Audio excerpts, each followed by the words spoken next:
नमस्कार, माझे नाव हर्षली संतोष जामुने। आज मी स्वातंत्र्य सैनिक लोकमान्य टिळक यांच्याबद्दल बोलणार आहे। लोकमान्य टिळकांचे पूर्ण नाव बाळ गंगाधर टिळक होते। त्यांचा जन्म 23 जुलै 1856 रोजी रत्नागिरी जिल्ह्यातील चिखल गावी इथे झाला।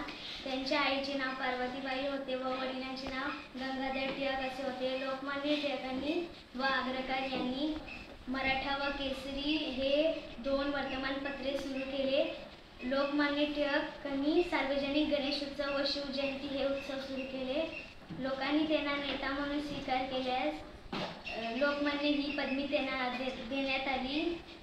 महात्मा गांधींनी त्यांना आधुनिक भारताचा नेता म्हणून स्वीकार केला। त्यांना सांस्कृतिक राष्ट्रीयवादी पर्वतरांग म्हणून ओळखले जातात। 1 ऑगस्ट 1920 रोजी मुंबई येथे त्यांचे निधन झाले। अशा या महान देशभक्तांना माझे खूप